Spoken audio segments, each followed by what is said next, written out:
So our last speaker is Professor Jamal Ahmad. He's brigadier retired and he has served 32 years in Army Medical College, and currently he's working as a professor and head of department in Fauji Foundation Hospital. He has multiple research along with his name, and I welcome him, and he's giving a talk on a very, very important topic of pulmonary medicine. So, Assalamu alaikum. Bismillahir Rahmanir Rahim. Today, I will talk about multi-drug resistant tuberculosis and extensively drug-resistant tuberculosis. First of all, I would like to thank Pakistan Society of Internal Medicine for asking me to talk about this topic. Multi-drug resistant tuberculosis. Tuberculosis is an infectious disease which is communicable as well and spreads through air droplets during coughing, sneezing, laughing and singing or whistling. It is caused by genetically related mycobacterium called Mycobacterium tuberculosis complex.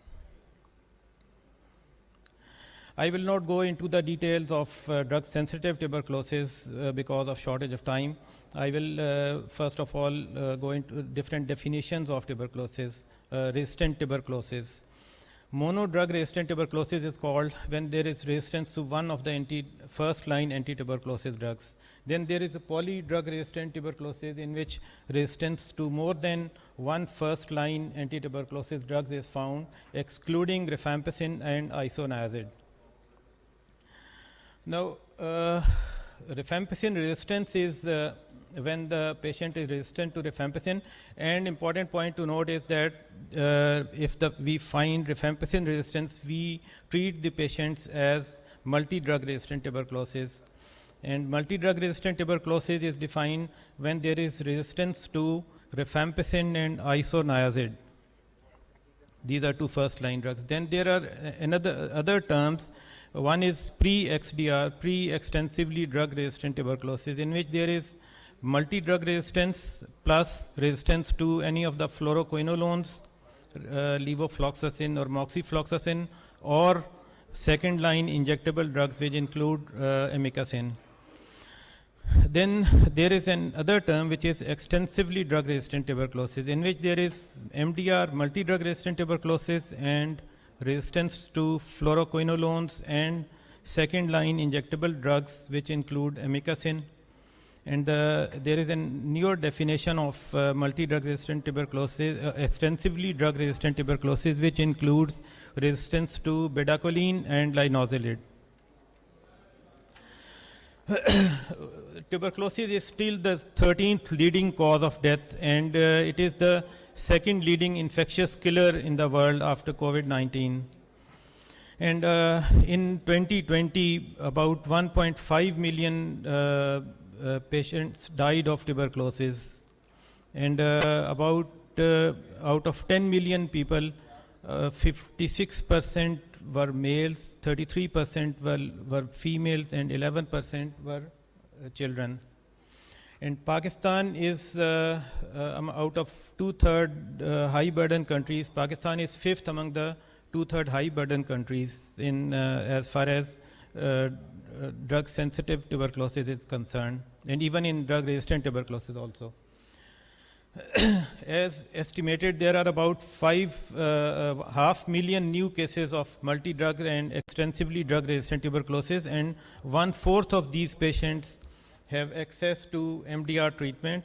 And out of those who get treatment, 55% were successfully treated according to the WHO survey. This multi-drug resistant tuberculosis is mostly found in Russia and surrounding states, and Pakistan. In Pakistan, around 3 to 6% cases of Mdr Tb are found in the world.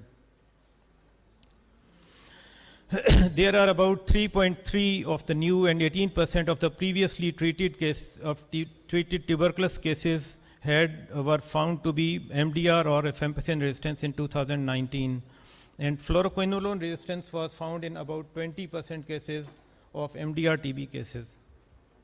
In Pakistan, Pakistan is also 5th among the high burden Mdr Tb cases, and about 25,000 cases were found in 2019.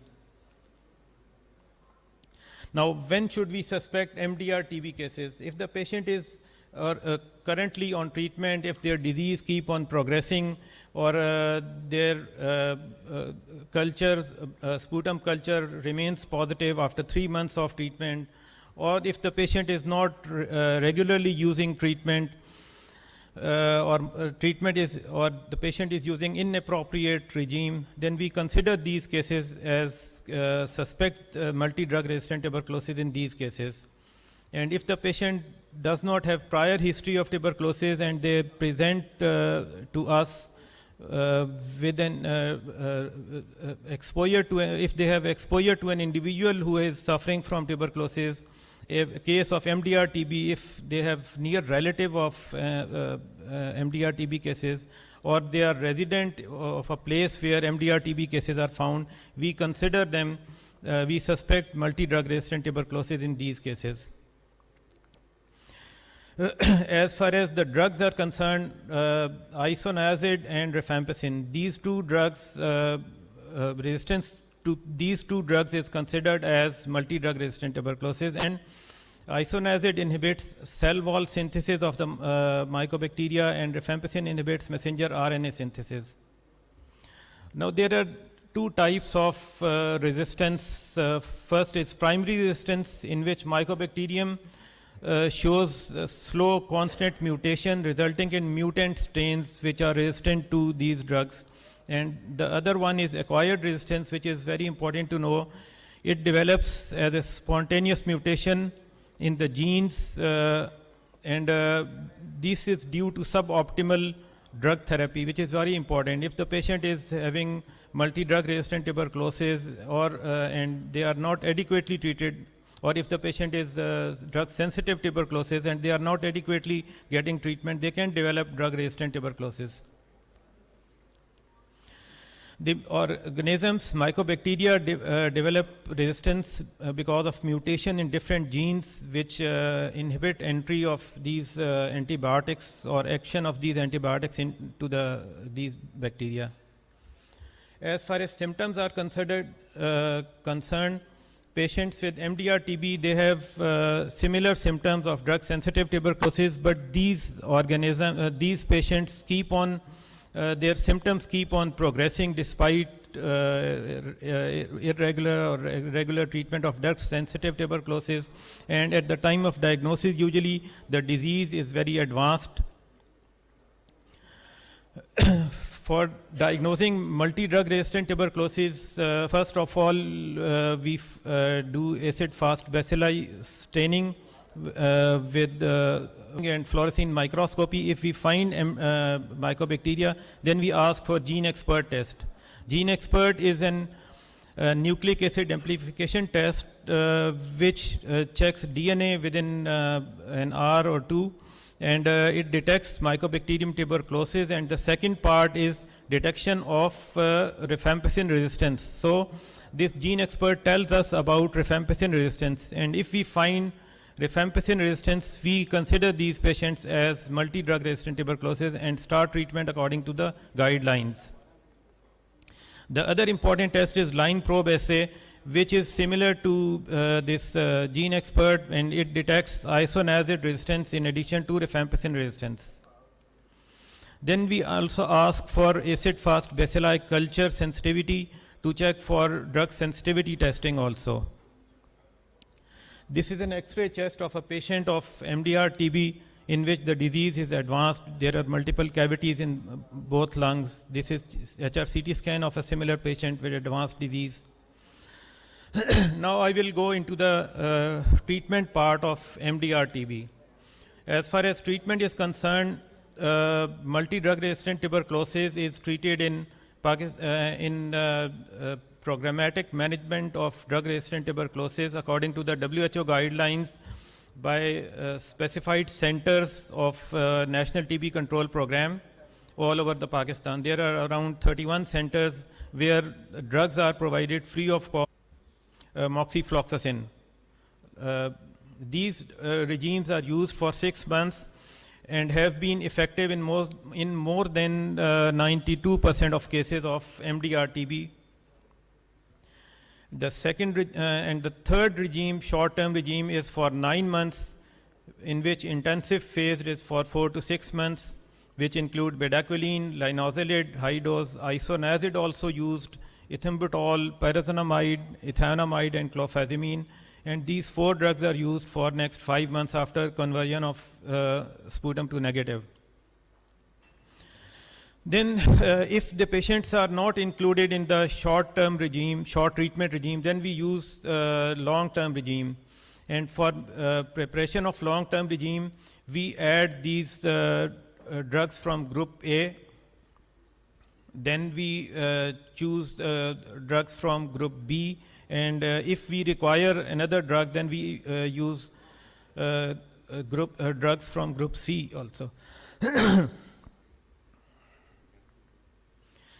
These are different long-term regimes which are being used for treatment of multi-drug resistant tuberculosis. Intensive phase is for 6 months, and then after conversion of sputum to negative for 12 months. Total of 18 to 24 months of treatment is used. And in another regime, which is long-term 2 regime, in which there is moxifloxacin. This is for basically for pre-XDR tuberculosis, in which there is resistance to moxifloxacin or levofloxacin. And the third long-term regime is for XDR tuberculosis, in which there is resistance to moxifloxacin and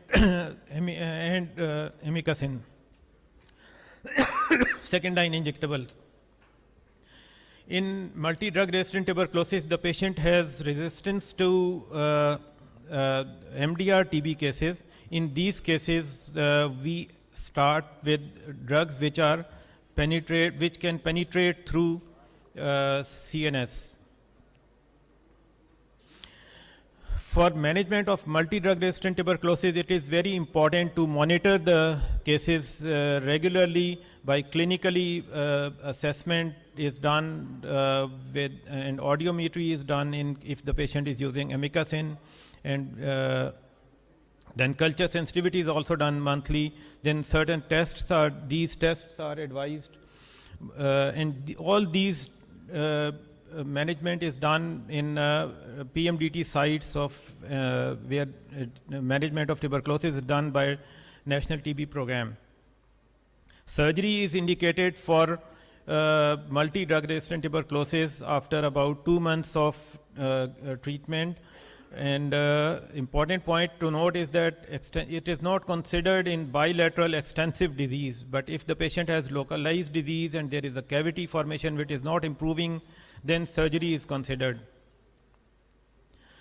These are different 31 sites where treatment of multi-drug resistant tuberculosis is done in Pakistan, all over Pakistan.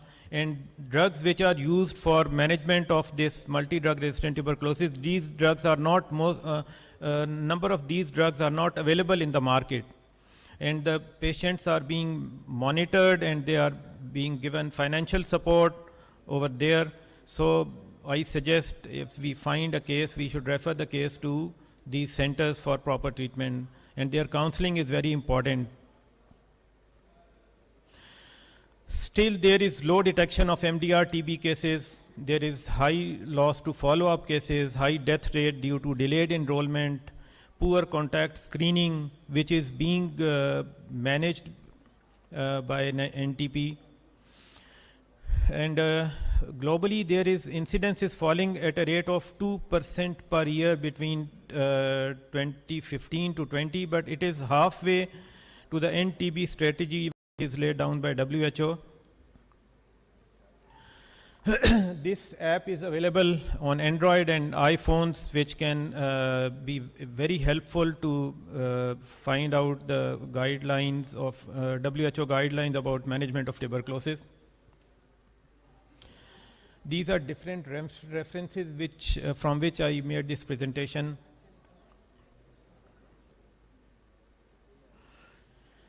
I thank you all for patient listening.